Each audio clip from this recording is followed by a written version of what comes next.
Hi L hi hello ಎಲ್ಲರಿಗೂ ನಮಸ್ಕಾರಗಳು. ಇವತ್ತು ಸಾಮಾನ್ಯ ಜ್ಞಾನದಲ್ಲಿ ಕ್ವಶನ್ ನಂಬರ್ 4. ನಾನು ಯಾಕೆ ಈ ಸಣ್ಣ ಪ್ರಯತ್ನ ಮಾಡ್ತಿದ್ದೀನಿ ಅಂದರೆ, ಎಷ್ಟೋ ಜನ ಗೂಗಲಲ್ಲಿ ಹುಡುಕ್ತಾರೆ, ಇಲ್ಲ ಅಂತ ಹೇಳಿಲ್ಲ, ಅದು ನೋಡ್ತಾರೆ, ಸುಮ್ಮನೆ ಹೋಗ್ತಾರೆ.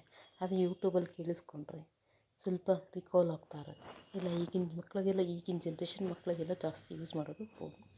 ಅದಕ್ಕೋಸ್ಕರ ಈ ಸಣ್ಣ ಪ್ರಯತ್ನ. ಆದಷ್ಟು ಶೇರ್ ಮಾಡಿ, ಲೈಕ್ ಮಾಡಿ, ಕಮೆಂಟ್ಸ್ ಮಾಡಿ, ಸಬ್ಸ್ಕ್ರೈಬ್ ಮಾಡಿಕೊಡಿ ನಮ್ಮ ಚಾನಲ್ನ. ಜಲಚರ ಪ್ರಾಣಿಗಳು ಎಂದರೇನು? ಜಲಚರ ಪ್ರಾಣಿಗಳಂದರೆ ಕೇಳೇ ಇರ್ತೀರ, ಇದನ್ನೆಲ್ಲ ನಾವು ನೋಡಿರ್ತೀವಿ. ಬಟ್ ಈ ಪದನ ಇದಕ್ಕೆ ಉಪಯೋಗಿಸ್ತಾರೆ ಅನ್ನೋದು ಗೊತ್ತಿರಲ್ಲ.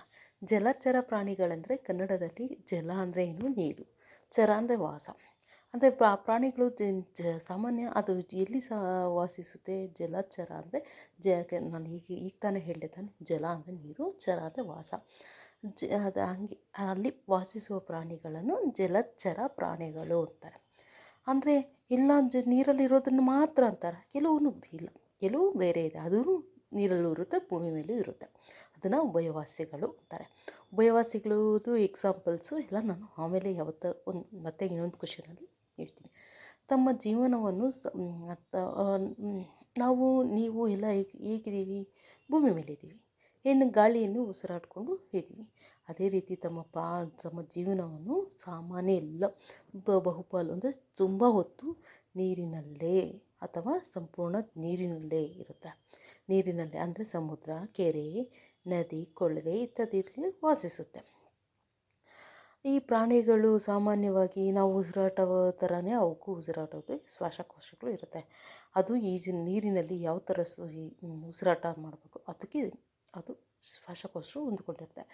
ಇದು ಈಜೋದು ಮತ್ತು ಆಹಾರ ಹುಡುಕೋದು ಎಲ್ಲ ಅಲ್ಲೇ ಶಾರೀರಿಕ ಅಂಗಗಳೆಲ್ಲ ನೀರಿಗೆ ಹೊಂದಿಕೊಂಡಿರುತ್ತೆ.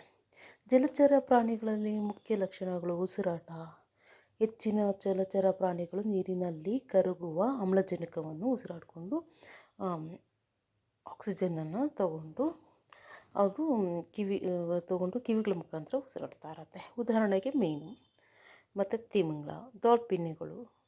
ಕೆಲವು ಜಲಚರ ಪ್ರಾಣಿಗಳು ಕ್ಷೀರಪಾಯಿಗಳಂತೆ ಉಸಿರಾಟಕ್ಕೆ ಶ್ವಾಸಕೋಶವನ್ನು ಲಂಗ್ಸನ್ನು ಹೊಂದಿರುತ್ತವೆ. ಮೀನು ಗೊತ್ತೇ ಇದೆ, ಎಲ್ರಿಗೂ ಗೊತ್ತೇ ಇರುತ್ತೆ. ಮೀನು ನೀರಲ್ಲಿರುತ್ತೆ, ಅದನ್ನು ತೆಗೆದು ಮೇಲೆ ಇಟ್ಟು ಒಂದು ಅರ್ಧ ಗಂಟೆಗೆ ಸತ್ತೋತೆಗೆ ಅದು ಉಸಿರಾಟವನ್ನು ಪ್ರತಿಯೊಂದು ಅದು ದಿನನಿತ್ಯದ ಸೈಕಲ್ಸ್ನಿಂದ ಅದು ನೀರಿನಲ್ಲಿ ಹೊಂದ್ಕೊಂಡ್ಬಿಟ್ಟಿರುತ್ತೆ. ಮತ್ತು ಇದು ನೀರಿನಲ್ಲೇ ಈಜೋದು. ಮತ್ತು ಇವುಗಳಲ್ಲಿ ರೆಕ್ಕೆಗಳಿರುತ್ತೆ ಕೆಲವಕ್ಕೆ ಹುಟ್ಟಿನಂಥ ಉಗುರುಗಳು, ಕಾಲುಗಳೇ ಡಿಫ್ರೆಂಟ್ ಆಗಿರುತ್ತೆ. ಉದಾಹರಣೆ ಕಪ್ಪೆ ತಗೊಳ್ಳಿ, ಕಪ್ಪೆ ನೀರಲ್ಲೂ ಈಜುತ್ತೆ. ಅದಕ್ಕೇನಾದ್ರು ರೆಕ್ಕೆ ಇದೆಯಾ? ಇಲ್ಲ. ಕಾಲುಗಳ ಮುಖಾಂತರ ಉಗುರುಗಳು ಓಡಾಡೋದು, ಅದು ಈಜುತ್ತೆ.